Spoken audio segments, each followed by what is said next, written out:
ambassadeur fait connaître projet canal irrigation sur rivière Massacre là, c'est projet personnel Claude Joseph. Mesdames et messieurs, dans cette émission, je reviens sur l'intervention de Claude Joseph. Claude Joseph, ancien Premier ministre, ancien ministre des Affaires étrangères, qui réagit aux accusations de l'ambassadeur dominicain Farouk Miguel, qui l'accuse d'être l'instigateur du canal le long de la rivière Massacre dans le but de créer une crise diplomatique avec la République dominicaine. Dans cette émission, je vais analyser cette intervention de Claude Joseph du point de vue de la communication politique et du marketing politique et des principes que j'ai développés dans mon livre que voici, Marketing politique, stratégie d'élection et de réélection, et des cours que j'ai dispensés à l'École européenne de communication. Mais surtout, je crois qu'une erreur fondamentale a été commise par Claude Joseph du point de vue de sa communication politique. Je vous en parle dans cette émission. Mesdames et messieurs, bonjour, bonsoir, je suis Patrick François et bienvenue sur Haïti Culture et Perspective, la chaîne qui dit du bien d'Haïti.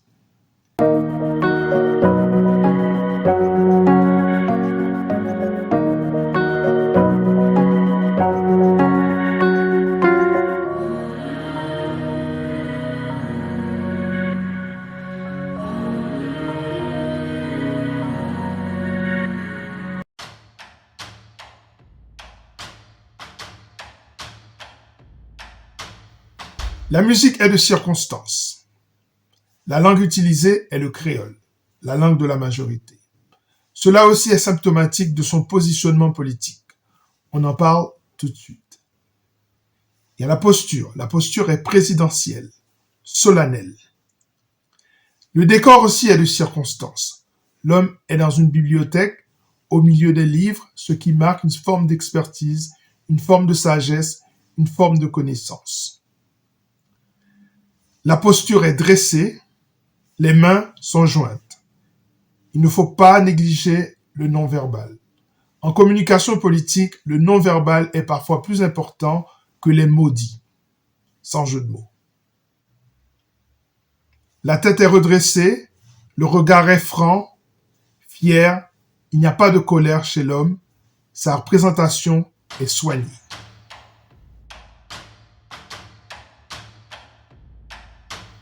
C'est qu'en communication politique, l'image fait toute la différence. L'histoire nous a appris que, parfois, les électorats ont voté pour des candidats juste sur l'aspect physique et pas forcément sur le programme. Nous pouvons citer quelques exemples. En 1989, avec Fernando Collor au Brésil. En 2012, au Mexique, avec Enrique Peña Nieto. Ou encore, Mauricio Macri en Argentine en 2015.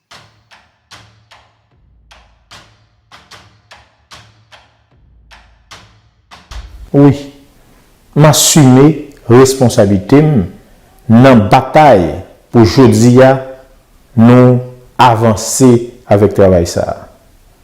Nous connaissons quel rôle que nous avons joué. Je ne vais pas cacher ça.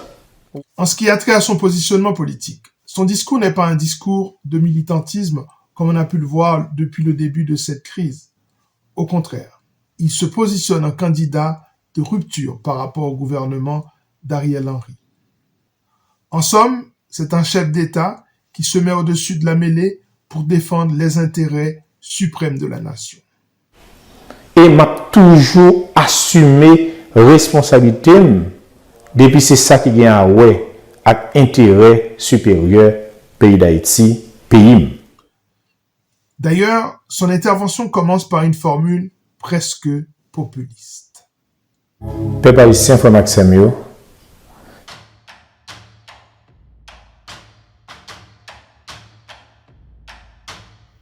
en communication politique, on se positionne toujours par rapport à une cible. C'est ce qui va permettre aux candidats, aux produits politiques de se différencier. C'est ce qu'on appelle le Unique Selling Proposition du produit politique. Ainsi, la République dominicaine et Luis Abinader sont qualifiés de racistes ultranationalistes pour le traitement qu'ils infligent aux Haïtiens. Donc, ils sont clairement la cible du discours de Claude Joseph. Moi, pas de jamais négliger, dénoncer comportement raciste Abinadel ak l'autre ultranationaliste dominicain yo qui veut faire Haïti tourner ti la cour derrière la caillou. Mais pas seulement. Il cible également Ariel Henry et son gouvernement, qu'il qualifie d'être à la solde du gouvernement dominicain. Voyez plutôt. Bon, quoique, ambassadeur dominicain reconnaît que c'est le gouvernement haïtien qui rapporte, qui dit que le projet ça c'est projet personnel, moi, ça pas capable d'intimider. Parce que nous tous connaissons. Le gouvernement actuel qui est dirigé par le Premier ministre Ariel Henry, c'est la même position que le Dominicain européen. L'extrait suivant montre que Claude Joseph est persuadé que l'ennemi politique principal, le concurrent à la présidence, viendra du gouvernement d'Ariel Henry. Peut-être Ariel Henry lui-même.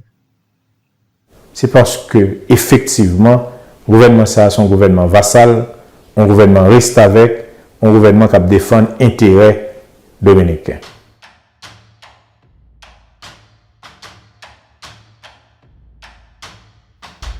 L'une des choses à souligner dans ce dossier, c'est que entre Claude Joseph et Luis Abinader, c'est marketing politique contre marketing politique.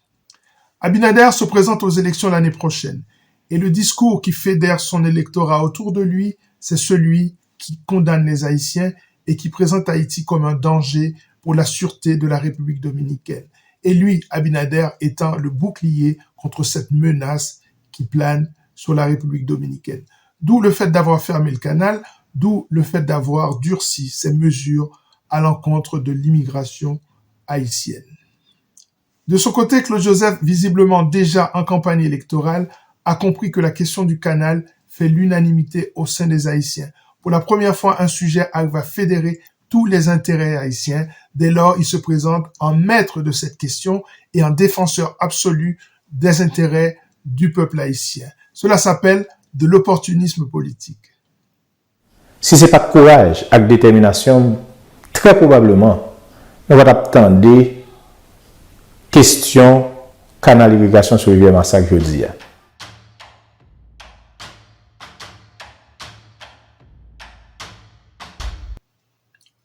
Sa mission est simple, défendre les intérêts d'Haïti, défendre les intérêts de la paysannerie face à la menace de la République dominicaine. Le discours est contenu à la problématique du canal. Vous voulez assumer responsabilité parce que moi l'ouvrier compatriote haïtien sous qualité menace raciste et ultranationaliste dominicain représenté pour Haïti. Oui, m'assumer responsabilité. Absence de référence aux questions internes. Par exemple, la question de l'insécurité, la violence, l'inflation, etc. Il ne se présente pas en tant qu'ancien Premier ministre ou ancien ministre des Affaires étrangères, mais en tant que président de son parti politique aidé.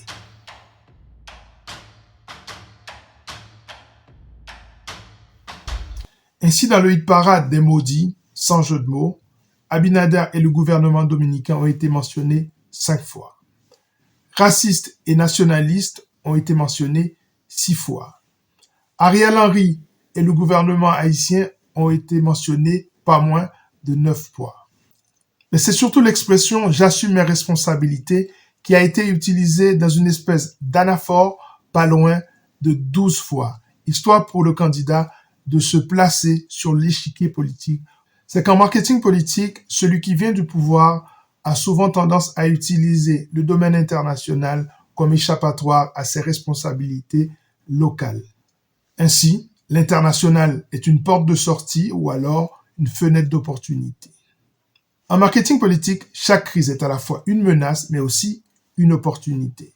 Dès lors, il faut toujours analyser le contexte national et international du point de vue politique, économique, social ou même culturel. Cependant, malgré cette communication politique bien huilée, il me semble qu'une erreur fondamentale a été commise par le candidat et ses communicants.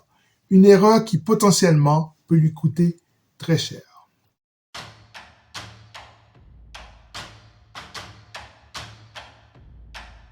Ambassadeur a fait connaître projet canal irrigation sur rivière Massacre là, c'est projet personnel Claude Joseph.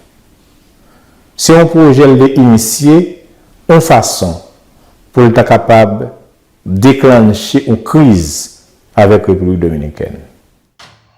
En effet, l'ambassadeur Farouk Miguel ne s'est pas contenté de dire que Claude Joseph était à l'initiative du canal.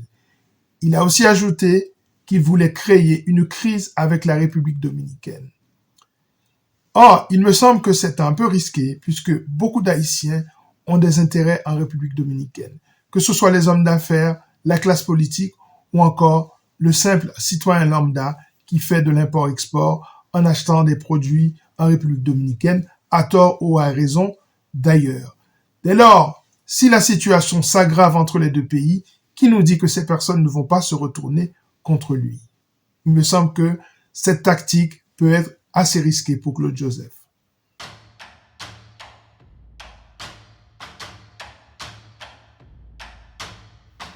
Entre un candidat qui attaque le peuple haïtien et un candidat qui veut le défendre, des deux côtés, le peuple haïtien est instrumentalisé. D'un côté, Abinader qui l'attaque clairement pour faire plaisir à son électorat. De l'autre côté, Claude Joseph qui comprend que le défendre peut lui permettre de gagner les élections en Haïti. Des deux côtés, le peuple haïtien est pris dans une espèce d'étau entre deux marketing politiques particulièrement agressifs. Bienvenue dans le marketing politique pur et dur dans ce tournant du 21e siècle. J'en profite pour remercier ceux qui se sont abonnés à cette chaîne. Nous sommes bientôt 1800 abonnés. C'est très satisfaisant, mais il faut absolument que cette chaîne continue à grandir. Alors, je compte sur vous. 4 petites actions à faire. Premièrement, partagez les vidéos que vous regardez et que vous aimez.